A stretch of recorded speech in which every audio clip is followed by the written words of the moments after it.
Hello, this is Miss Schrader. Today we are going to be talking about the painting that you're looking at right now. It's called the Sistine Madonna. My students, you're going to need a piece of paper and something to write with. You're going to be taking notes, and when you're done, you're giving me between 7 and 10 notes on what you found interesting, educational, and important about the Sistine Madonna.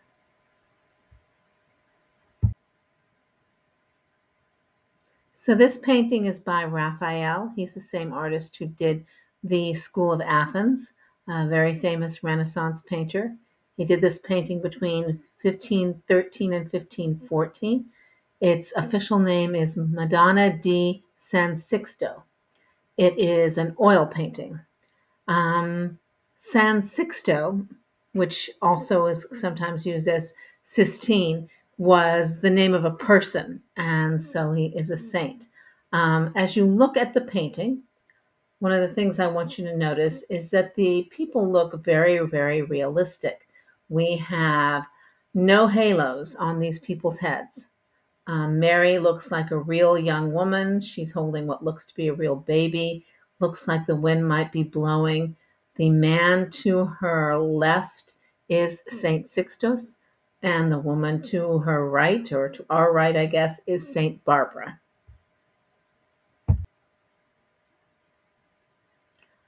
The painting was commissioned by Pope Julius II in honor of his late uncle, who was Pope Sixtus IV, and it was to be used as an altarpiece for the front of the church of the monastery of St. Sixtus in Piacenza. And it was put there and was used there for a great many years. So, yeah, one, it's a kind of a family thing, and two, it's being put in St. Sixtus's church, and that's why we have St. Sixtus in the painting.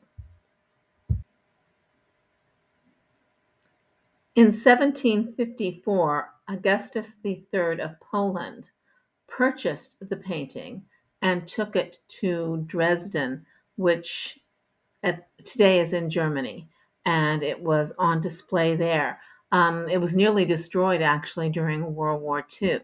The Russians seized the paintings or the painting and took it with them to Russia for a great many years after the war.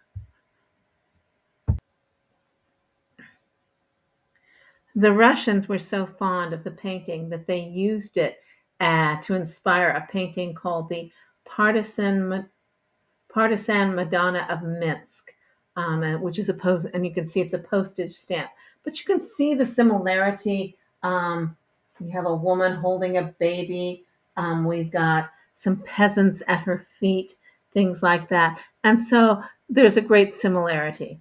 In the 1990s, in an effort to make a better relationship with Germany, the Russians gave the painting back to Germany, and the painting went to Dresden in Germany.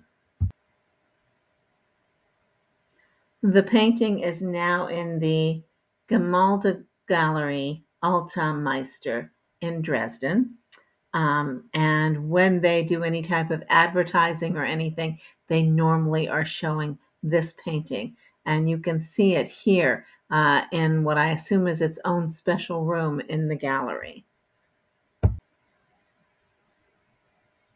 I've mentioned this before, but I really want you to notice how very realistic the figures are in this painting, along with the fact that there are no halos.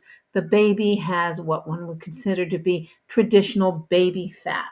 The mother has a traditional look of a mother. The facial features are so incredibly accurate and incredibly three-dimensional. Ironically enough, though, if you look at the whole painting, and I'll show it again in a minute, the painting itself does not have perspective with a lot of things taking place in the background. So the entire background is really like clouds, and Mary is standing on some clouds. It looks as though the two saints are also standing on clouds. The draping curtain, ironically enough, it's painted in. So you can actually, if you look at it, it looks like There's a cord there, and the curtain is being held up with it. Now, apparently, one of the most famous parts of the painting is the piece at the very bottom where you see these two cute little angels who I'm informed are not actually angels. They are putti or cherubim. I guess real angels look like adults, apparently. Anyway, when Raphael was painting his subject, the Madonna, her two sons or two children came in and were sitting pensively watching, and he liked them so much that he painted them in as cherubim or putti. And they have become so incredibly famous. You can get wallpaper for your computer with them on it. You can get them on books and things like that. So people just love these two little putti. And here's an example of that. And then, of course, we have this one, which is really fun too. All right, my students, you are giving me between 7 and 10 sentences about what you found interesting, educational, and important about the Sistine Madonna. Thank you.